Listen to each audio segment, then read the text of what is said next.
Right,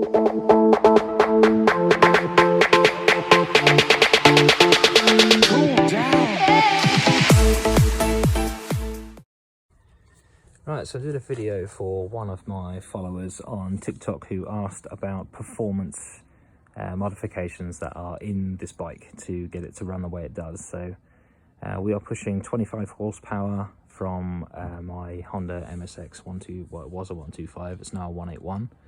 It's a 2016 model, so an OG model. It's not the SF, but it does have fuel injection. So first thing I've done, just to make my life easier, is there is a self-learning ECU in the back there.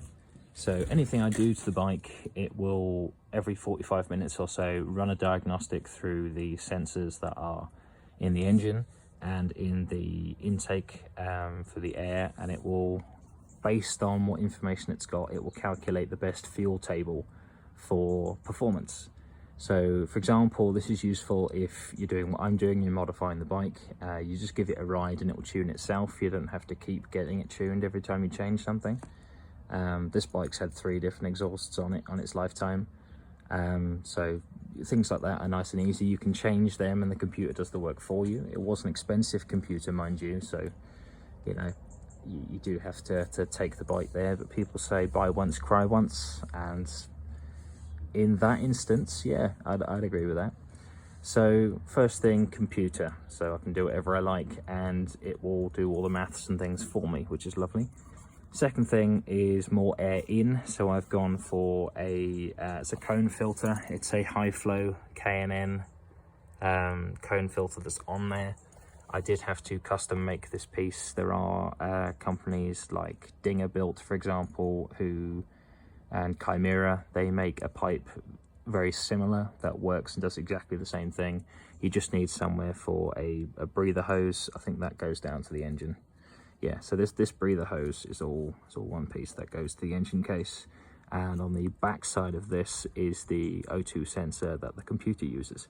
So once this little metal piece has got all the flanges and bits and pieces on it, and the rest of this is like radiator hose, so it's nice and smooth on the inside as you want. That's as smooth as possible with your air intake to increase the flow of air. You don't want something that's, you know, ribbed or pitted that could impede the airflow going in.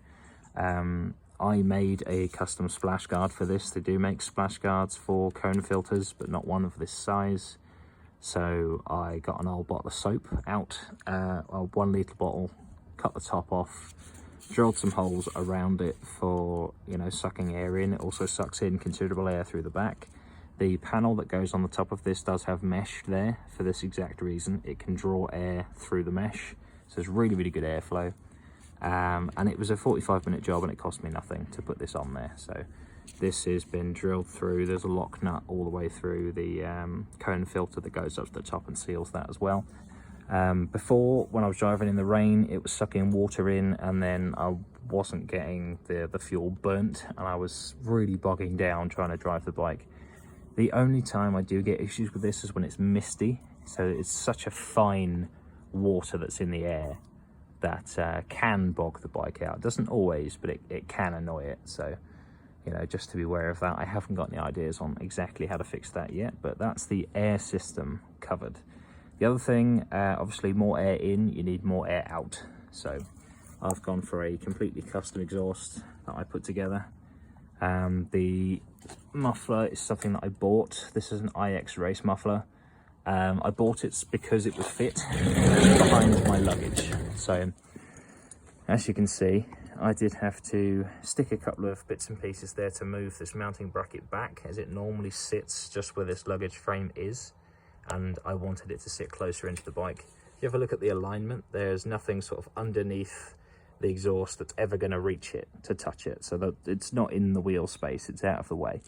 Also, the downpipe was another custom piece I had to put together to get everything to fit the way I wanted it to fit. The tolerances are really tight, but it does not rub up against anything, which is good. So happy with that. More air in, more air out. These do still have the baffles in. I haven't really considered taking them out because I quite like the way it sounds. I don't want it to be obnoxiously loud like the low mount exhaust was, in my opinion. I just want it to be noticeable but not annoying, I think is the way to put that.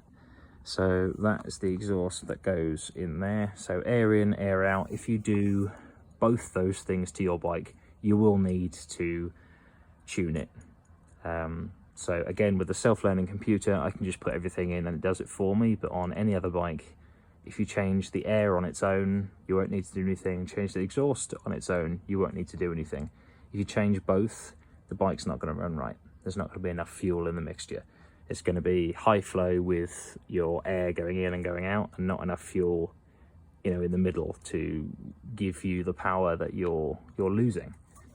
So yeah, the computer does that in my case. In your case, you can get a piggyback system, something like a Power Commander 5. You can send off your ECU to get that reflashed, or you can do what I've done and go for something that's autonomous, which does present its own issues. So you can't reset an autonomous computer, which is really, really irritating, but it's not the end of the world. So, I mean, even if you're not doing a big bore kit, this is still going to give you more power. You know, more air in, more fuel in, more air out, you're going to get better power. You could do a, what's the word, a high compression piston kit, which is still 125 size. In the UK, you can do that without like breaching your CBT or A1 license. If it's a high compression kit, it's still a 125. If you then do what I've done, I've gone for a 181cc light bore kit and then added some bits and pieces like a new cam, all of this custom stuff for cooling, bigger air pump, bigger fuel pump, sorry. So I've got that wrong twice. I need a bigger fuel pump. I've done the oil pump. So in my case, it's a 181cc Katako bore kit. That's got the standard 2-valve head on it. It hasn't got 4-valve head on it. I've gone for the Katako 5-row oil cooler as well, which has its own mounting stuff to the valve cover on the top.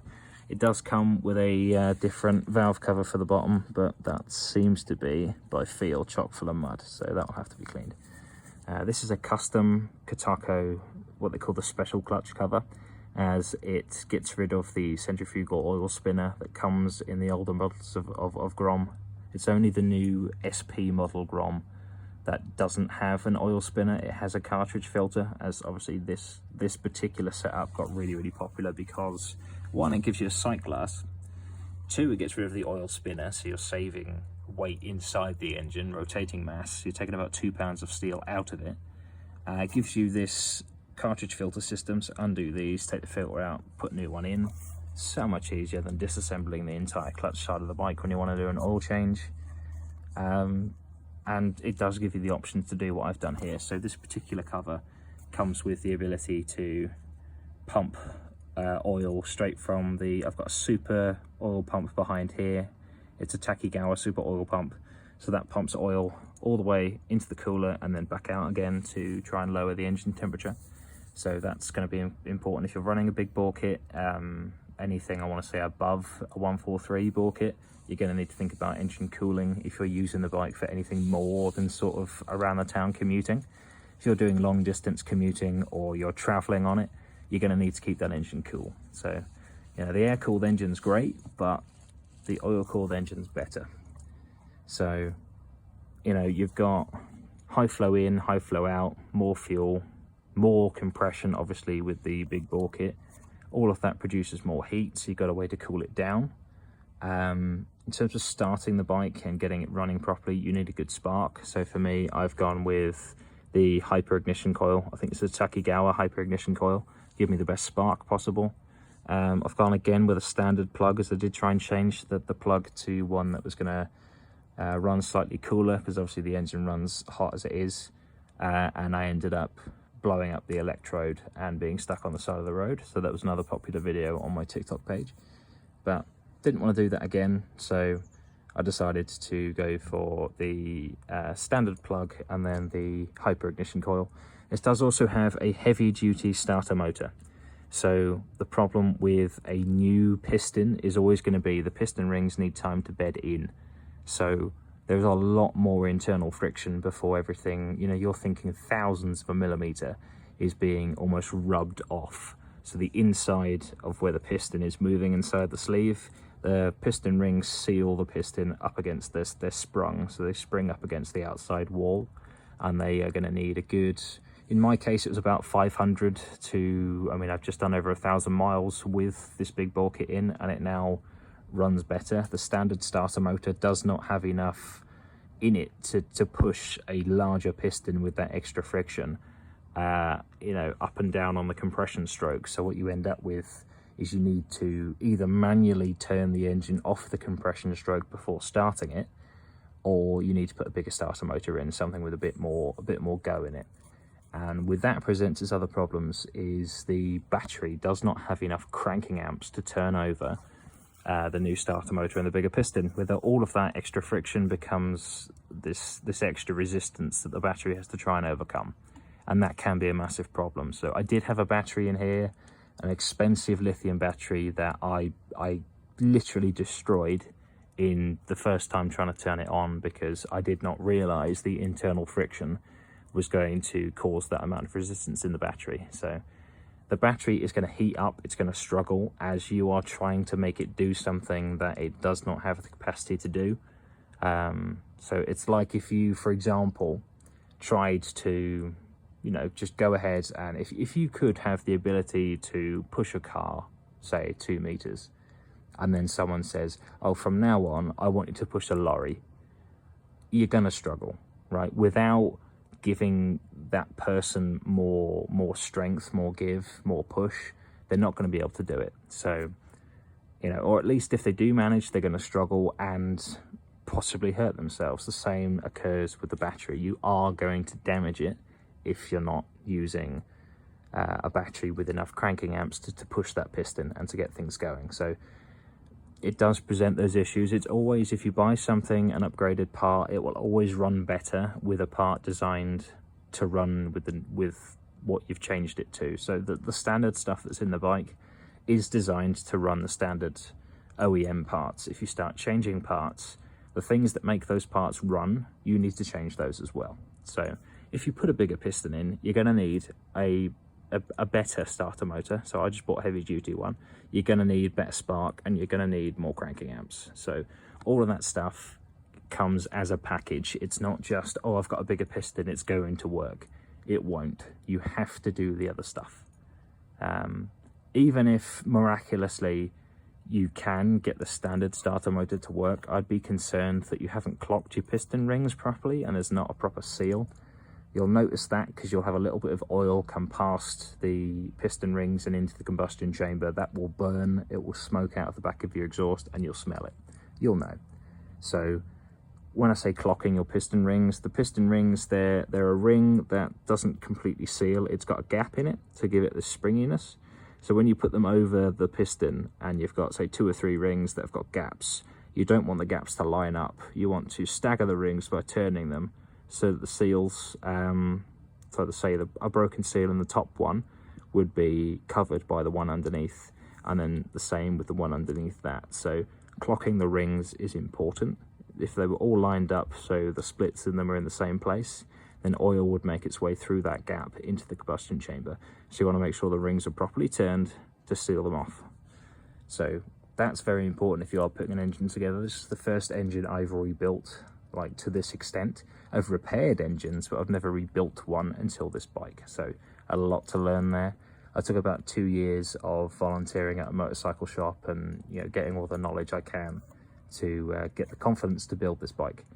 So that's obviously very important. You want to make sure if you are putting a bigger piston in, then it runs correctly. I also had to put a better cam in here. The standard cam is cast, I believe, and there are possible internal weaknesses of cast parts that can break. If you get something that's what they call billeted, they take a good quality piece of metal and they cut out the shapes that they need rather than pouring liquid metal into a mold. So you'll notice if something's cast because it usually has a little bit of excess metal where the seam of the cast was. So for example, the standard pressure plate that's on the clutch is a cast one, and if you change for a billet one, it's much stronger. If you're going to put aggressive springs in there like I have, they recommend you change the pressure plate and things like that. I haven't done that, so I am concerned it might be broken, but that's a risk I chose to take, primarily because things cost money, you know, and that's life, I'm afraid. But to get the best performance out of this, as I say, you need more air going in, more air coming out, more fuel going in, a bigger piston, so more compression, larger explosions. That's going to give you more power, obviously. You need a way of cooling that down, and you need a way of having enough initial power, both electrically and mechanically, to push that new piston to start it and bed it. So it took about 1,000 miles for my bike to run well. So I haven't put the new battery in yet. I've put a slightly, I don't know how you describe it, a slightly higher cranking amp battery in there than the one that comes with this bike from the factory. My bike also likes to start a lot better when it's upright. I don't know why. I presume it's because there's not enough fuel pressure from the pump. I've also put a larger line in here, primarily because I had fuel starvation when I was going at higher speeds. So there's not enough pressure going through and not enough actual physical fuel in the line to feed the injector when you were sort of, you know, riding at motorway speeds. So that's sort of the performance stuff covered on the bike. If anybody has any questions, let me know. I can go over things like the brake system, any of the other systems that are on here. I can do that more in depth. Just let me know what you want to see, and we'll go from there. I'm also getting a couple of other bits and pieces fitted to the bike once the clutch has turned up, so I will get that sorted. But hopefully this answers most of your questions when it comes to what have I put in here to give it 25 brake horsepower, you know. And I think that's everything. If I've missed something out, put something in the comments, message me, I will answer you. I read everything, so let me know. I hope that gives you guys an idea of what you need, kind of, you know, holistically, to make your bike run better if you are considering a big bore kit. I would also highly recommend that if you are doing a big bore kit and doing other accessories, try and stick to the same brand where possible, unless advised by a professional otherwise. So I have a lot of experience in this area when it comes to the Grom specifically, so I'm happy to help you out with that. I had to do literally years of research to find out where I can get bits and pieces and what works with what. So send me a message, drop me a comment, let me know what you want to see, let me know what you guys think of this video for a start. You know, is it something that's given you more information than you already had? Also consider clicking the link on my TikTok page, the website link that goes through Linktree to my GoFundMe page.